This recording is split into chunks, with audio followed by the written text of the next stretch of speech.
ये बहुत आसान तो है ही, लेकिन इसके बारे में किताब में यूं लिखा हुआ है कि ये तस्खीर के लिए कि जो मोहब्बत में किसी को काबू करना चाहे और चाहे कि वो छटपटाए, ये उसके लिए है। जो इंसान आपसे कभी प्यार करता था लेकिन धीरे धीरे वो आपसे ऊब चुका है और अब आपसे रिश्ता रखने का या आपके साथ किसी भी तौर पर रहने का उसका रत्ती भर भी मन नहीं है। ऐसे मसलों में कि वो फिर से दिलचस्पी दिखाने लगे और आपसे ये कहे कि वो आपके बगैर जी नहीं सकता। जब कोई इसे पढ़ता है तो ये अल्लाह के करम से उसके दिल में मोहब्बत को कुशादा कर देता है।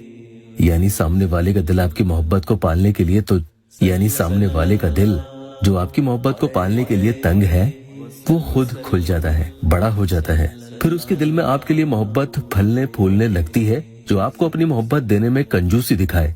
एक पानी के गिलास पर यह अमल किया जाता है। इधर तो आप ये पानी पीते हैं, उधर वो बिन पानी की मछली की तरह आपके प्यार में छटपटाने लगता है।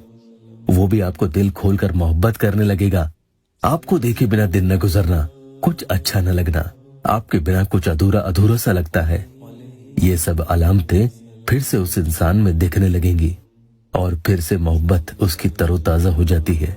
मैंने एक लड़के अनीस की बहुत ही अजीबोगरीब मोहब्बत देखी। फोन पर अपॉइंटमेंट लेकर उसने मुझे ये सारा वाकया बताया। वो 2 साल से उस लड़की हानिया से बेइंतहा मोहब्बत करते थे। फिर उसे मालूम चला कि इस लड़की पर तो जिन्नात आते हैं, क्योंकि मिलने के दौरान कई बार उसे हाजिरी आने लगती थी। फिर मोहब्बत का सिलसिला चलता रहा, लड़ाई झगड़े होते भी रहे और फिर से रूठना मनाना भी होता रहा। लेकिन फिर अचानक दोनों में ऐसी लड़ाई हुई कि दोनों अलग अलग हो गए। कुछ दिनों बाद अनीस की तबीयत खराब होने लगी और उसमें भी हाजिरी आने लगी। और ये वही जिन्नात निकले जो हानिया में आते थे। उन्होंने हाजिरी में कहा कि मैं वही हूँ जो उस हानिया में आता था। मैं उसके साथ रहना चाहता हूँ क्योंकि मुझे उससे प्यार है और मैंने ही तुम दोनों को अलग किया है। मैं नहीं चाहता कि तुम कभी निकाह करो। मैं उसके साथ किसी को रहने नहीं दूंगा और इसे मैं साथ ही लेकर जाने वाला हूँ। मेरे प्यारों, अनीस का इलाज चलते 3 महीने हो चुके हैं। अल्हम्दुलिल्लाह काफी फर्क है, लेकिन हानिया में अब भी जिन्नात आते हैं। इसके बारे में किसी को नहीं मालूम सिवा अनीस के। अनीस थोड़ा थोड़ा ठीक होने लगा है और कहता है कि मैं हानिया का भी इलाज करवाना चाहता हूँ, वो जिन्नात निकल जाए ताकि मैं उससे निकाह कर सकूं।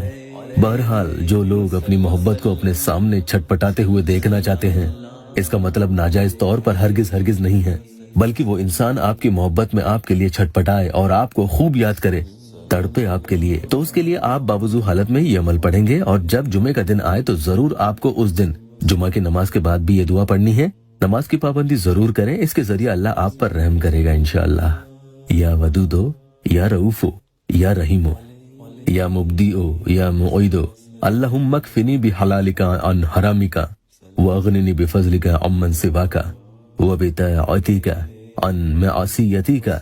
इसे पढ़ने का तरीका ध्यान से सुन ले। अगर चैनल पर नए आए हैं तो सब्सक्राइब जरूर कर ले।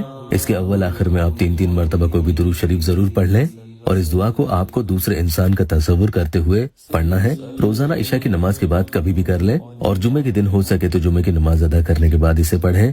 नापाकी नहीं करना है और 7 मरतबा इस दुआ को पढ़ लें। उसके बाद उस पानी के गिलास पर एकदम करके उसे फौरन पी जाए। इंशाअल्लाह इधर आप इसे पीते हैं, उधर वो हैरान परेशान आपकी मोहब्बत में बिन पानी मछली की तरह छटपटाने लगता है।